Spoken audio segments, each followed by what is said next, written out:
নমস্কার। Pan card apply যে system আছে বা প্রসেস আছে এনএসডিএল থেকে বলুন বা ইউটিআই থেকে বলুন, সেখানে কিন্তু একটা বিরাট বড় পরিবর্তন আসতে চলেছে। এবারে প্যান কার্ড অ্যাপ্লাই করা শুধুমাত্র আধার কার্ডের মাধ্যমে কিন্তু আর সম্ভব হবে না। এবারে কিন্তু প্যান কার্ড অ্যাপ্লাই করতে গেলে আপনাদের আরও কিছু ডকুমেন্ট লাগবে।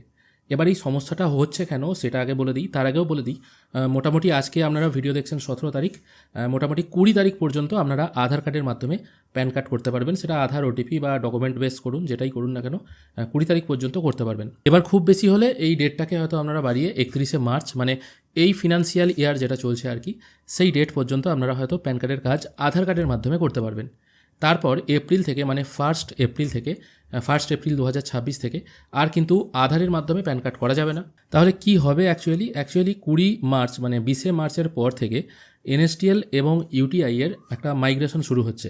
এবার যখনই মাইগ্রেশন পদ্ধতি স্টার্ট হয়ে যাবে তখন কিন্তু মোটামুটি প্যান কার্ড যে প্রসেস আছে সেগুলো কিন্তু স্টপ হতে পারে, বা ওয়েবসাইটে হয়তো বা সার্ভার ডাউন হয়তো হতে পারে। এবার যদি সার্ভার ডাউন নাও থাকে তাহলেও হয়তো খুব বেশি হলে 31 মার্চ পর্যন্ত তারা হয়তো প্যান কার্ডের কাজটা চালাবে। ইউটিআই এবং এনএসডিএল প্রোটিন যেটা আছে আর কি, এই দুই কোম্পানির কথা বলছি, তারা অ্যাকচুয়ালি কাজটাকে ফরওয়ার্ড করে নিয়ে যাচ্ছে এলএনটির দিকে। এবার বলতে পারেন এলএনটিকে, এলএনটি মানে হচ্ছে যে কোম্পানিগুলোর সিমেন্ট হয়, অ্যাকচুয়ালি আল্ট্রাটেক যে সিমেন্ট হয়, লার্সেন অ্যান্ড টুব্রো যে কোম্পানি আছে, ওদের সাথে এটা টাই আপ হওয়ার সম্ভাবনা আছে। আর এতদিন পর্যন্ত এনএসডিএল এবং ইউটিআই ইনকাম ট্যাক্সের হয়ে এই প্রসেসটা করতো প্যান কার্ডের, কিন্তু এখন এলএনটি এর নেক্সট ফেজের কাজ পেয়ে গেছে। এবার যতদূর সম্ভব দেখা যাচ্ছে এবার থেকে কাজ যদি হয় এলএনটি থেকেই হয়তো হতে পারে। এবার এখানে বড় কথা হচ্ছে পরিবর্তন কি হবে। দেখুন, পরিবর্তন বলতে আধার কার্ডে আমরা দেখি 5টা জিনিস থাকে: নিজের নাম, বাবার নাম, ডেট অফ বার্থ, আপনার ফটো এবং সিগনেচার। এবার নিজের নামটা আপনারা সাপোর্টিং ডকুমেন্টস হিসাবে আধার কার্ড দিতে পারেন। আগে যেমন কি নিজের নাম, বাবার নাম, আধার কার্ডে বাবার নাম থাকুক বা না থাকুক, আপনি যা ইচ্ছে লিখে দিলেন সেটাই প্যান কার্ডে চলে আসতো। শুধুমাত্র নাম আর ডেট অফ বার্থ এই দুটো জিনিসই ম্যাচ করানো হতো। যদি এই দুটো জিনিস ম্যাচ হয়ে যেত আপনার প্যান কার্ড জেনারেট হয়ে চলে আসতো আধার কার্ডের ওপর নির্ভর করে। এখন কিন্তু সেটা আর হবে না। এখন কিন্তু প্যান কার্ড যদি আপনি তৈরি করতে যান নেক্সট ফেজে আর কি, তখন কিন্তু আপনার ডেট অফ বার্থ প্রুফ হিসাবে একটি সাপোর্টিং ডকুমেন্টস দিতে হবে, এবং যার মধ্যে উঠে আসছে বার্থ সার্টিফিকেটের কথা। এবার বার্থ সার্টিফিকেট ছাড়াও আরও অনেকগুলো ডকুমেন্টস হয়তো দেয়া হতে পারে। এই মুহূর্তে বার্থ সার্টিফিকেটটার কথাই জানা যাচ্ছে। এবার এরকম যদি হয় যারা বয়স্ক মানুষ আছে তাদের তো বার্থ সার্টিফিকেট নেই, এবার তাদের ক্ষেত্রে সাপোর্টিং ডকুমেন্টস কী হবে, সেটাই কিন্তু একটা খুব বড় সমস্যাকর জিনিস। কারণ এসআইআরের সময় দেখেছি সাপোর্টিং ডকুমেন্টস হিসেবে বার্থ সার্টিফিকেট এই বয়সে অনেকেই জোগাড় করতে পারেন না। আর চেঞ্জেস মোটামুটি প্যান যে ফর্ম আছে সেই প্যান ফর্মেও চেঞ্জ হবে। এবার ওটিপি বেস প্রসেস নিশ্চয়ই থাকবে।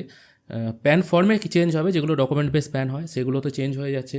তাছাড়া ডকুমেন্ট আপলোডের ক্ষেত্রে যেমন শুধুমাত্র আধার কার্ড আপলোড করে হয়ে যাচ্ছিলো, সেখানেও চেঞ্জেস আসছে।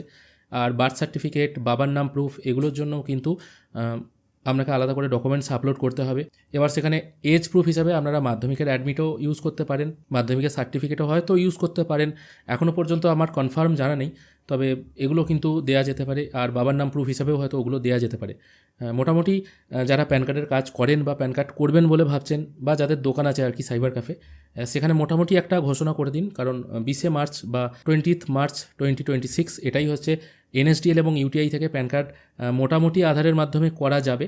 ডেট হয়তো বাড়ানো হতে পারে 31শে মার্চ পর্যন্ত, কিন্তু সেটা কনফার্ম বলা যাচ্ছে না। তবে মোটামুটি যারা প্যান কার্ড করতে চাইছেন এইভাবে প্যান কার্ডগুলো অ্যাপ্লাই করে দিন। এর পরের নিয়মে কী আসছে সেটা কিন্তু বলা যাবে না। এই ছোট্ট আপডেটটুকুই আমাদেরকে দেওয়া ছিল। ভিডিও যদি ভালো লেগে থাকে অবশ্যই একটি লাইক করবেন। ভিডিও দেখার জন্য অসংখ্য ধন্যবাদ। ভালো থাকবেন।